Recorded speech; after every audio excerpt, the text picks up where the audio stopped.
अपने संस्था के अहम को अपने अहम से आगे रखूंगा या रखूंगी। मेरी प्राथमिकताएं उचित रूप में समझना। अनिल कार किराए पर देने वाली एक कंपनी में सुपरवाइजर की नौकरी कर रहा था। उसकी जिम्मेदारी थी कि वो ये सुनिश्चित करे कि कार अच्छी स्थिति में है और ग्राहक को समय पर सेवा देने के लिए तैयार है। कंपनी की एक स्वचालित आरक्षण प्रणाली थी और प्रतिदिन वाहन, नियत किए चालक और उनके ड्यूटी के प्रकार, इनकी एक सूची मिलती थी। वो दिन भी अन्य दिनों जैसा था। उसने सूची पर नजर डाली थी और सामान्य निर्देश दे दिए थे।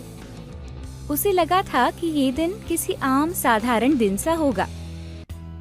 उस दिन सवेरे सवेरे उसके फोन की घंटी बजी। वो अभी तक अपने दौड़ के जूते पहने अपने घर पर ही था। एक ग्राहक का फोन था। उसने कहा कि उसकी कार अभी तक आई नहीं है। साथ उसने ये भी बताया कि जब चालक को फोन किया तो उसने बताया कि कार में ईंधन नहीं है और इसीलिए वो पहुंच नहीं पा रहा था। अनिल को धक्का लगा। उसने एक माफी मांगी और कहा कि वो कुछ देर में वापस बात करेगा। अनिल को पता था कि कोई ऐसी टीका या छाप कंपनी के लिए बुरा होगा। उसने चालक को फोन किया और वही जवाब मिला।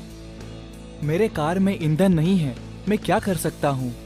तुमने मुझे पहले क्यों नहीं बताया? मैंने मेरे यूनिट हेड को बताया था। मुझे नहीं पता था कि मुझे आपको बताना होगा। ठीक है, अभी तुम कहाँ हो? पार्किंग में। हमारे हमेशा के पेट्रोल पंप पर आ जाओ और मैं तुम्हारी टंकी भरने के लिए वहाँ आता हूँ और फिर तुम अपने काम के लिए तुरंत निकल जाना। अनिल फिर जल्दी से पेट्रोल पंप पहुँचा। उसने कार में पेट्रोल भरवाया और फिर चालक को अपने काम पर भेज दिया। वो अन्य कारों की स्थिति को लेकर चिंतित था। वो यूनिट हेड से संपर्क बनाने की कोशिश कर रहा था, लेकिन उसे वो नहीं हो पा रहा था। फिर वो सीधे पार्किंग में चला गया। वहाँ उसने देखा कि यूनिट हेड कहीं नहीं था और सारे चालक अपनी मनमानी कर रहे थे।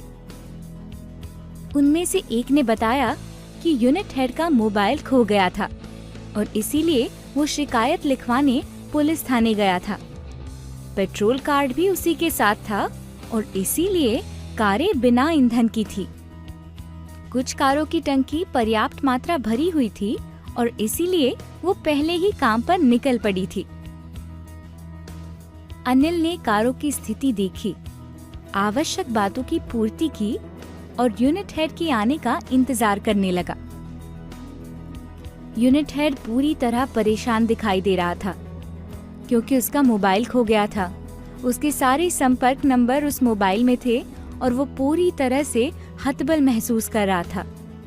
अनिल ने उसे शांत किया और उससे पूछा कि उसने पेट्रो कार्ड दफ्तर क्यों नहीं भेज दिया था। मैं नहीं चाहता था कि उसका गलत प्रयोग हो। परंतु क्या तुम्हें पता है कि इसके कारण क्या गड़बड़ी हो गई थी?